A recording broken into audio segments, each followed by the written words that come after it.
Hello, everybody, and welcome to our class. Today, we're going to talk about what it means to unlearn a few things when you go into classrooms and observe teachers. So, welcome to our class. So, in your role, in your roles as current superintendents, principals, instructional leaders in your district, um, you have at your fingertips the opportunity to influence learning in your schools. So we're going to talk about what does that mean and how do you do it. Everybody prepared before today and for this course an analysis of your school system, or your area. So thank you for bringing that ahead of time. So what we're going to do, we're going to jump right in because your time is very valuable. And as we go into the lesson that we will have a couple of opportunities in this initial time together for you to introduce yourself to the person next to you and begin to develop the team that you will be with for this session and perhaps for this semester. So you were already organized in groups of four. So thank you for that. And so at your table of four, you also have a specific order for you. So keep that number with you. One of you has a number one, and then number two, and somebody else number three, and number four, and then the next table will have the same, etc. So during our sharing sessions, if you're number one, number one will speak for about 30 seconds, and then everybody else's job is just to listen. So let's go ahead and circle back to our class. So welcome back again. To intentional questions and the need for ongoing checks for understanding for our students. So this is what we know. We know that intentional questions and checks for understanding we have been talking about for decades. And so at your table, the first thing that you're going to do is you're going to take turns sharing and listening. Remember to introduce yourself, tell them who you are, what do you do, where you're from, how long have you been there, etc. Begin to make a connection with your team. Go ahead and introduce yourself as a person number one, and everybody else listens, number two, number three, number four, etc. And then when you do that, the next round, what we're going to do is we're going to ask you, or we're going to talk about intentional questions and the need for ongoing checks for understanding. And what does that mean to you? So before you get started, let's consider something. There are about 40 of you here today, all of you, again, in charge of schools or school systems or curriculum departments or CTE areas, etc. So there would be 40 different interpretations of what is going on. There's always going to be 40 different opinions about what is happening.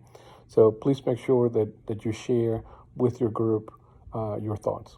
So let's go ahead and get started. The first thing, again, that you're going to do in making connections with each other is introduce yourself. So let's come back to the video. Let's assume that they introduce themselves, etc. So here's the opportunity to ask, again, the question, intentional questions, and the need for ongoing checks for understanding. What does that mean to everybody? So we are assuming that you had an opportunity to express that intentional questions are necessary to gauge student learning, and that there is an ongoing need for feedback and in checks for understanding. So we have, whether we like it or not, we have struggled a lot with getting out of some routines, what Professor Rhonda Bondi from the Harvard Graduate School of Education calls routines in what we do. We all have routines, and intentional questions and checks for understanding don't happen necessarily as part of the routine. Why? Because they have to be intentional, and intentional questions are not easy. You have to plan for them. So part of our conversation today is also to justify a need for adequate planning. So even though today's conversation is about intentional questions, we also have parallel to this lesson, really just building the foundation for the need for intentional, purposeful planning. And what our research says as far as intentional planning is that a lot of people, a lot of instructors and educators still continue to struggle in planning appropriately for the lesson. So what we're going to do as well now is we're going to talk about what those intentional questions are. So in the same way as before, if you're number one, you're going to share for about 30 seconds some samples of higher thinking questions, or some samples of questions that you feel are very successful in your classroom, in your setting, in your school system. So 30 seconds, and everybody at the table in the next 2 minutes should have the opportunity to participate. So this type of practice of 30 seconds each in groups of 4 is very intentional, because I am demonstrating that in this span of 2 minutes, everyone, all 40 of you, can participate. So this, of course, it's better than, and it's more productive than if I was just to ask, are there any questions? So we're trying to avoid crickets. We're trying to avoid low yield questions. We're trying to avoid questions, that stay pretty much at the recall level. So go ahead and share your examples of questions at this time. So we would assume that folks share their questions, and they were able to, determine, a few examples of the questions that somebody else uses. So what we're going to do now is we are going to go into the need for transition, or how do we unlearn some of the routines that we have when it comes to questions. So what we know is that intentional questions do not happen by accident. They are linked to planning, this is also the foundation for planning, that folks have a better opportunity to deliver their instruction with increasing the opportunities for learning for the students, and also increasing agency in students' own learning if planning is purposeful, intentional, and in that intentional planning, we have specific questions that are designed to really get out of the students what they're learning. And then using strategies like, always working in teams, always networking to figure out what students know. So some of the arguments of folks saying that they would lose control of the classroom, or that, it gets really noisy, etc. Well, it's good, and it's good noise, and it's very intentional in what they're doing. So consider that in this day and age, students are distracted very easily. They're already distracted. Somebody else may say, well, they're copying from each other, or they're copying each other's answers. Well, bad news for you, there already are. So why not let them talk and let them, practice what they are learning? Why not let them adapt, the concept that you're trying to present in their own words to their own understanding?